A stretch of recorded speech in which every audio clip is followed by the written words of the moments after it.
Hi guys, welcome to விதைகள் study centre. இன்னைக்கு செஷன்ல நம்ம என்ன பார்க்க போறோம் அப்படின்னு பாத்தீங்கன்னா நம்மளோட அசிஸ்டன்ட் ஜெயிலர் எக்ஸாமினேஷன் இருக்கு இல்லைங்களா. ஸோ ரொம்ப பக்கமா இருக்கு. இந்த லாஸ்ட் டைம்ல நம்ம என்ன பண்ணணும், எது பண்ணக்கூடாது அப்படின்றத பத்தி தான் செஷன்ல நம்ம பேச போறோம். So first thing, last time அப்படின்னும் போது நீங்க ஆல்ரெடி படிச்ச டாபிக்கை மட்டும் ரிவைஸ் பண்ணீங்கன்னா போதுமானது. ஒரு சிலர் ஒன்றும் நாங்கள் பெருசா அதிகமா படிக்கல அப்படின்னு சொல்றவங்க மேஜரான ஏரியாஸை கவர் பண்ணிட்டு போங்க. எது ஃபார் எக்ஸாம்பிள் அப்படின்னு எடுத்தீங்கன்னா பேப்பர் 2ல பார்க்கும்போது நம்மளோட தமிழ் அப்படின்றது ரொம்ப முக்கியமான ரோல் பண்ணும். அரௌண்ட் ஒரு 150 கொஸ்டின்ஸ் போடுற அளவுக்கு போயிட்டீங்கன்னா போதும் ஒவ்வொரு பேப்பர்லயும். ஸோ அதை பண்ணாலே நம்ம கண்டிப்பா சாலிடா கிளியர் பண்ணிடலாம். கவனிங்க, ஸோ நீங்க தமிழ் ஒழுங்கா படிச்சீங்க அப்படின்னா 100 கொஸ்டின்ஸ் கண்டிப்பா போட முடியும். கிளியர்.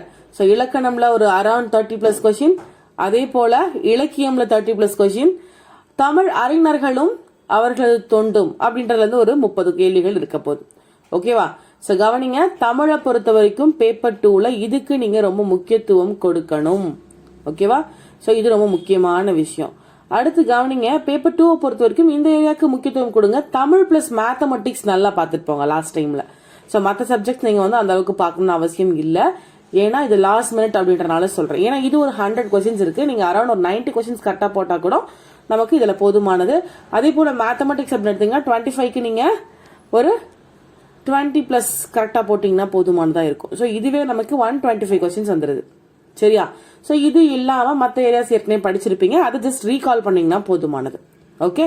ஸோ அடுத்த விஷயம் கவனிங்க, அதே போல லாஸ்ட் டைம்ல ப்ரெஷர் பண்ணிக்காதீங்க, ரிலாக்ஸ்டா கிராஜுவலா மூவ் பண்ணுங்க. ஸோ பேப்பர் 1 பொறுத்த வரைக்கும் 2 விஷயம் சொன்னா, சாரி பேப்பர் 2 பொறுத்த வரைக்கும் நான் 2 விஷயம் உங்களுக்கு சொன்னேன், தமிழ் அண்ட் மேத்தமெட்டிக்ஸ் சொன்னேன். ஸோ அடுத்து கவனிங்க, பேப்பர் 1ல ரொம்ப முக்கியத்துவம் நம்ம கொடுக்க வேண்டிய ஏரியா அப்படின்னு பாத்தீங்கன்னா கான்ஸ்டிடியூஷன், அரசியல் அமைப்பு மற்றும் மனித உரிமைகள், ஹியூமன் ரைட்ஸ், இந்த ஏரியாவுக்கு முக்கியத்துவம் கொடுங்க. அதே போல சோசியல் இஷ்யூஸ், இந்த 2 ஏரியா நீங்க கவர் பண்ணீங்கன்னா அரௌண்ட் 100 மார்க்ஸ் நமக்கு இதுல இருந்து கேள்விகள் வரும். ஓகே. ஹியூமன் ரைட்ஸ், பாலிட்டி, இது 2 சேர்ந்தது ஒரே யூனிட் தான். அதே போல சோசியல் இஷ்யூஸ், இது 2யும் படிச்சீங்கன்னா கம்பல்சரி 100+ கொஸ்டின்ஸ் இருக்கு. ஓகே. 100 to 110 வரைக்கும் நமக்கு இதுல கொஸ்டின்ஸ் ரிஃப்ளெக்ட் ஆகும். ஓகேவா? இதுவே ஒரு 110 கொஸ்டின் ஆயிடுச்சு. ஸோ ரிமைனிங் இருக்க ஏரியாஸ் நீங்க ஆல்ரெடி படிச்சிருப்பீங்க. நான் சொல்றது இந்த டைம்ல ஃபோக்கஸ் பண்ண வேண்டிய ஏரியா தான் சொல்றேன். ஸோ இதை மட்டும் இந்த டைம்ல நல்லா ஃபோக்கஸ் பண்ணுங்க. ரிமைனிங் ஆல்ரெடி நீங்க படிச்சிருப்பீங்க, அதை போட்டாலும் சரி, அரல்ஸ் படிக்கல அப்படின்னா ஃப்ளூக்ல போட்டா கூட உங்களுக்கு கண்டிப்பா கிளிக் ஆக வாய்ப்புகள் இருக்கு. ஓகே. ஸோ அடுத்த விஷயம் கவனிங்க, எல்லாமே ஒரு அனாலிட்டிக்கல் தானே சொல்றோம், பகுப்பாய்வு. பேப்பர் 2 பொறுத்த வரைக்கும் நான் ஆல்ரெடி சொன்னதானே சொன்னேன், மேத்தமெட்டிக்ஸ் தமிழ் சொல்லியிருந்தேன்னா, இப்ப கவனிங்க, இந்த பாலிட்டின்ற விஷயத்த நீங்க பேப்பர் 1லயும் படிப்பீங்க.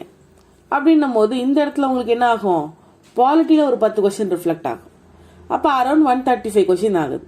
ரிமைனிங் இருக்கிறது ஏற்கனவே படிச்ச கான்செப்டை ரீகால் பண்ணிட்டு போனீங்கன்னா போதுமானது. அப்படி இல்லை அப்படின்னா ஒரு அனலிட்டிக்கல் அனலைஸ் பண்ணக்கூடிய ஸ்கில் இருந்தா போதும், நீங்க ஈஸியா கிளிக் பண்ணிடலாம். Okay, clear. ஸோ 2 விஷயம் தான். 1, சப்ஜெக்ட் வைஸ் வெயிட்டேஜ் எவ்வளோ, என்ன வெயிட்டேஜ் பேஸ்ல கேட்கறாங்க அப்படின்றத நம்ம பார்க்கணும். That is most important. So அதை கவனமா பாருங்க. இப்போ நான் சொன்ன வெயிட்டேஜ் தான். ஸோ இதை நீங்க பாத்தீங்கன்னாலே போதுமானது இந்த டைம் பீரியடுக்கு. ஸோ அதிகமா ப்ரெஷர் பண்ணிக்க வேண்டாம். இருக்கிற டாபிக்ஸை நீங்க படிச்சதை ரிவைஸ் பண்ணா போதும். இல்ல அப்படின்ற பட்சத்துல நெக்ஸ்ட் திங் என்ன, என்னால இந்த லாஸ்ட் டைம்ல என்ன பண்ண முடியும், எதை முக்கியமா பண்ணணும் அப்படின்னு பாத்தீங்கன்னா, ப்ரீவியஸ் இயர் கொஸ்டின் அப்படின்னு எடுத்தீங்கன்னா யூஸ்வலா எப்பவுமே ரிஃப்ளெக்ட் ஆகிற ஏரியான்னு சம் கொஸ்டின்ஸ் இருக்கும். அது டெப்தா ப்ரீவியஸ் இயர் கொஸ்டினை அனலைஸ் பண்ணவங்களால மட்டும்தான் அந்த டாபிக்ஸை செக்ரிகேட் பண்ண முடியும். ஸோ அந்த விஷயத்த நம்ம இங்கேயே கொடுக்குறோம். ஆல்ரெடி ஒரு லைவ் செஷன் நம்ம இதை பத்தி பேசியிருந்தோம். ஸோ கவனிங்க, அதையும் நம்ம இப்ப சொல்றோம். இதுல இருக்கக்கூடிய எல்லா டாபிக்கும் ஒன்ஸ் படிச்சிருக்கீங்களான்னு செக் பண்ணுங்க. ஓகே, என்ன பண்ணுங்க, செக் மட்டும் பண்ணிக்கோங்க. It is a check list. 2021 வரைக்கும் நடந்த எக்ஸாமை பேஸ் பண்ணி தான் நம்ம இதை கொடுத்துருக்கோம். ஓகே. ஸோ யூனிட் 8 அப்படின்னு எடுத்தீங்கன்னா சங்ககால நிலப்பகுதிகள் மற்றும் அதனை ஆண்ட அரசர்கள், அதே போல இலக்கியங்கள் கண்டிப்பா பார்க்கணும். நாடகவியல் பார்த்திருக்கீங்களான்னு பாருங்க. ஆழ்வார்கள், நாயன்மார்கள் அவங்க எழுதின புத்தகங்கள் பார்த்திருக்கீங்களான்னு பாருங்க. அண்ட் அவங்கள பத்தி பேசக்கூடிய புத்தகங்கள் படிச்சிருக்கீங்களான்னு கவனிங்க.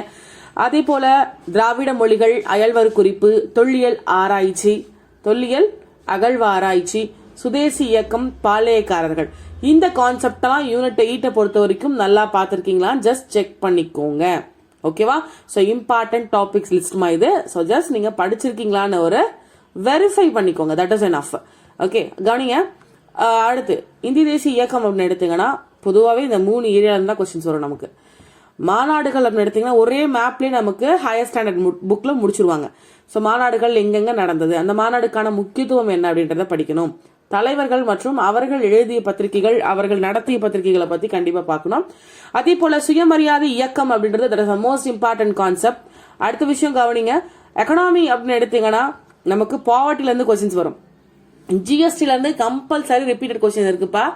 அதே போல அந்த ரெப்போ ரேட் சொல்லுவோம் இல்லையா, repo rate and reverse repo rate 2 concept இருக்கும். ஸோ அது 2ல இருந்தும் கொஸ்டின் கண்டிப்பா வரும். ஹெச்டிஐல இருந்து கம்பல்சரி கொஸ்டின்ஸ் இருக்கு. நுகர்வோர் மற்றும் வரிகள் டாக்ஸ் ரெலவெண்டான கொஸ்டின்ஸ் இருக்கும். ஆர்பிஐ நல்லா படிச்சுக்கோங்க. 5 ஆண்டு திட்டம், புவிசார் குறியீடு, இதெல்லாம் ஆல்ரெடி நம்ம லைவ் கிளாஸ்ல சொல்லியிருக்கோம். ஸோ அதை பார்க்காதவங்க இதை ஒன்ஸ் கோ த்ரூ பண்ணிக்கோங்க. Only for checklist. ஓகே, படிச்சிருக்கீங்களான்னு பாருங்க. இல்லையா ஒரு ஷார்ட்டா ஒரு ஓவர்வியூ மட்டும் பார்த்துட்டு போங்க இந்த ஷார்ட் பீரியட்ல. ஓகேவா? ஸோ கவனிங்க. அடுத்து பெண்கள் மற்றும் குழந்தைகள் சார்ந்த நலத்திட்டங்களை அதிகமாக ஃபோக்கஸ் பண்ணி படிக்கணும் தமிழ்நாடு அட்மினிஸ்ட்ரேஷன்ல. அதே போல ஹெச்டிஐ ரேங்க் லிஸ்டும் இந்த யூனிட் 9ல முக்கியம். இந்த ஏரியால இருந்து கண்டிப்பா ரிஃப்ளெக்ட் ஆகும். ஓகேவா? அடுத்த விஷயம் ஹிஸ்டரி. மராத்தியர்கள் அப்படின்னு எடுத்தீங்கன்னா சிவாஜில இருந்து நமக்கு கேள்வி ஒன்று கண்டிப்பா வரும். அதே போல முகலாயர்கள் குப்தர்கள்ல இருந்து கேள்விகள் இருக்கு.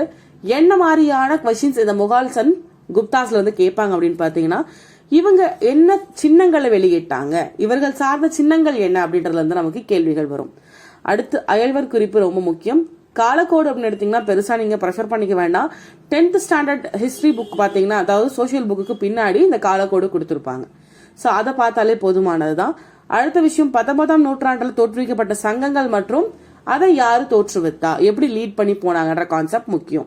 அடுத்த விஷயம் பாளையக்காரர்கள் உங்களுக்கு இங்கேயும் வரும் அண்ட் யூனிட் 8லயும் வரும். ஓகேவா? விஜயநகர மன்னன் அப்படின்னு எடுத்தீங்கன்னா அதுல கிருஷ்ணதேவராயரை பத்தி அதிகமான கேள்விகள் இருக்கும். அக்பர்ல இருந்து கொஸ்டின்ஸ் அதிகமா வரும். காகத்திய அரசு 1 or 2 கொஸ்டின் பேப்பர்ஸ்ல ரிப்பீட்டடா கேட்டிருக்காங்க.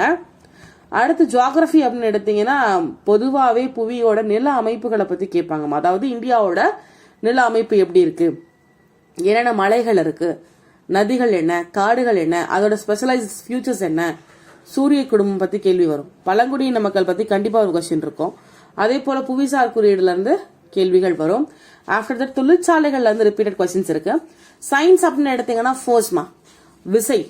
அடுத்து நோய் மற்றும் அதன் காரணிகள். இந்த நோய் மற்றும் அதன் காரணிகள் அப்படின்றது நீங்க தாவரங்களையும் ஃபோக்கஸ் பண்ணி படிக்கணும். அதே போல விலங்குகளையும் ஃபோக்கஸ் பண்ணி படிக்கணும். Clear? So that is most important. Next தேற்றங்கள் அப்படின்னு எடுத்தீங்கன்னா நம்மளோட பிசிக்ஸ் புக் எடுத்து பாத்தீங்கன்னா தேற்றங்கள் விதிகள் ரொம்ப கம்மியா தான் இருக்கும்.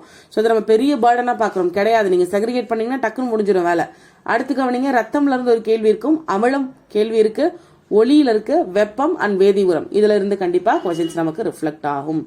ஸோ அது மட்டும் இல்லாம கரண்ட் அஃபேர்ஸ் எடுத்தீங்கன்னா அதை எப்படி படிக்கணும், அதாவது நடப்பு நிகழ்வுகளை நீங்க என்ன வேலை அப்ரோச் பண்ணணும் அப்படின்னு பாத்தீங்கன்னா ஸ்போர்ட்ஸ் நியூஸ் கொஞ்சம் ஃபோக்கஸ் பண்ணி பார்க்கணும். அண்ட் நோபல் பிரைசஸ் பாருங்க, அவார்ட்ஸ் பாருங்க, பெண்கள் மற்றும் குழந்தைகள் ரெலவெண்டா இருக்கக்கூடிய நலத்திட்டங்கள் அப்படின்றது இந்த கரண்ட் அஃபேர்ஸ்லயும் நீங்க ஃபோக்கஸ் பண்ணணும். அதே சமயம் அட்மினிஸ்ட்ரேஷன்லயும் ஃபோக்கஸ் பண்ணணும். ஓகேவா? சோ கமிட்டிகள் என்னென்ன பண்றாங்க, தாய் திட்டம்லாம் பாத்தீங்கன்னா 2020 to 21ல நிறைய கொஸ்டின் பேப்பர்ல ரிப்பீட்டடா வந்து டைரக்ட் கொஸ்டின் இது. அதே போல 3ஆம் பாலினத்தவர்கள் அவங்க தொடர்பா கவர்மெண்ட் ஏதாவது திட்டங்கள் கொண்டு வராங்களா, இல்ல அவங்க தொடர்பான புத்தகங்கள் ரீசெண்டா ஏதாவது அவார்டு வாங்குதா, அது அவங்க ரெலவெண்டா இருக்கக்கூடிய எல்லா விஷயமும் நீங்க ஃபோக்கஸ் பண்ணி பார்க்கணும். மேத்தமெட்டிக்ஸ் அப்படின்னு எடுத்தீங்கன்னா நமக்கு சிலபஸ்ல சம் டாபிக் செக்ரிகேட் பண்ணி கொடுத்துருக்காங்க. இருந்தாலும் இன்னும் மோஸ்ட் இம்பார்ட்டன்ட் அப்படின்னு பார்க்கும்போது நம்பர் சீரியஸ், அடுத்து நேரம் மற்றும் வேலை, கன அளவு மெஷர்மெண்ட்ஸ்ல கன அளவு, தனிவட்டி கூட்டு வட்டி, விகிதம் மற்றும் விகிதாச்சாரம், கூட்டுத்தொடர், லாபம் மற்றும் மெட்ட கணக்குகள், அதாவது ப்ராஃபிட் அண்ட் லாஸ். ஓகே, நிகழ்தகவு, எண் தொடர் எப்படி படிச்சோமோ அதே மாதிரி எழுத்து தொடர் பார்க்கணும், சுருக்குதல், HCF எல்சியம். ஸோ இதுல இருந்து மேத்தமெட்டிக்ஸ்ல கண்டிப்பா கொஸ்டின் வரும். ஓகேவா? ஸோ கவனிங்க, அடுத்த விஷயம் இந்தியன் கான்ஸ்டியூஷனை பொறுத்த வரைக்கும் தேர்தல் அப்படின்ற கான்செப்ட் ரிஃப்ளெக்ட் ஆகும். என்னென்ன மாதிரியான கேள்விகள் தேர்தல்ல இருந்து வரும் அப்படின்னு பாத்தீங்கன்னா தேர்தல் சின்னங்கள் சார்ந்த கேள்விகள் வரும், தேர்தல் கட்சிகள் சார்ந்த கேள்விகள் வரும், அண்ட் தேர்தல் ஆணையர் அவரோட ரோல் என்ன, டியூட்டிஸ் என்ன, அதை பத்தி கேள்விகள் வரலாம். சட்டத்தோட ஆட்சி, ஏவி டைசி அவர்கள் உருவாக்கிய பதம் சட்டத்தின் ஆட்சி. ஸோ அந்த கான்செப்ட் கண்டிப்பா கேட்பாங்க. சின்ன ஏரியா இதெல்லாம் கண்டிப்பா சின்ன ஏரியா, நீங்க படிச்சீங்கன்னா கண்டிப்பா ஒரு கொஸ்டின் வந்துடும். அதே போல முகவுரை, அதுவும் சின்ன ஏரியா தான், டக்குன்னு கொஸ்டின் வரக்கூடியது. அதிகம் படிக்க வேணாம், ஸ்மார்ட் ஒர்க் அப்படின்றது இதுதான்ப்பா, கொஞ்சமா படிச்சு நிறைய மார்க் எடுக்கணும், அதான் விஷயம். அடிப்படை உரிமைகள், அடிப்படை கடமைகள், முக்கியமான சரத்துக்கள் மற்றும் சட்ட திருத்தங்கள், கட்சிகள் மற்றும் அதன் சின்னங்கள். இந்த ஏரியால இருந்து கொஸ்டின்ஸ் கண்டிப்பா ரிஃப்ளெக்ட் ஆகும். ஃபார் எக்ஸாம்பிள் இப்ப அடிப்படை உரிமைகள் அடிப்படை கடமைகள் எடுத்தீங்கன்னா நம்ம ஈஸியா பேசிக் கான்செப்ட் படிச்சிருப்போம். ஆனா அது அவங்க என்ன பண்ணுவாங்க, உங்களுக்கு இன்டைரக்டா கொஸ்டின்ஸ் கேட்பாங்க. இந்த டாபிக்ல இருந்து கொஸ்டின்ஸ் வரும், பட் அதை டைரக்டா கேட்காம சுத்தி வளைச்சு கேட்பாங்க. So reading capability, reading capacity அப்படின்றது தட் இஸ் மோஸ்ட் இம்பார்ட்டன்ட். நம்ம டிஎன்பிஎஸ்சியை பொறுத்த வரைக்கும் தெரியும், தொடர்ச்சியா தேர்வு எழுதுற ஒவ்வொருத்தருக்கும் தெரியும். அவங்க என்ன பண்றாங்க, சைக்காலஜிக்கலா நம்மள அஃபெக்ட் பண்றாங்க. உனக்கு ரீடிங் கெப்பாசிட்டி இருக்கா, இதை நீ வளர்த்துக்கணும், என்ன பண்ணணும், டெய்லி நியூஸ் பேப்பர் படிக்கணும். இதை பண்ணுனா அந்த இடத்துல டக்குன்னு என்ன பண்ண முடியும், கொஸ்டினை படிச்சு உங்களால ஆன்சர் போட முடியும். சிம்பிள் கான்செப்ட், சுத்தி வளைச்சு கேட்பாங்க, அவ்வளவுதான் விஷயம். ஸோ நீங்க மெயினா பார்க்க வேண்டியது வெயிட்டேஜ் பேஸ்ல ஒரு சின்ன ரீகால் போடுங்க. அதே போல இந்த டாபிக்ஸ் எல்லாம் படிச்சிருக்கீங்களான்னு செக் பண்ணிக்கோங்க. That is enough. அதிகமா ப்ரெஷர் பண்ணிக்க வேண்டாம், படிச்ச வரைக்கும் ஓகே. இது புதுசா எதையும் டம்ப் பண்ணாதீங்க. இன்கேஸ் தேவைன்னு பட்டுச்சுன்னா இந்த செக்லிஸ்ட்டை ஒன்ஸ் யூஸ் பண்ணிக்கோங்க. அதே போல வெயிட்டேஜ் பேஸ்ல ஒரு ரீகால் போடுங்க. ஓகே, தேங்க்யூ ஃபார் வாட்சிங்.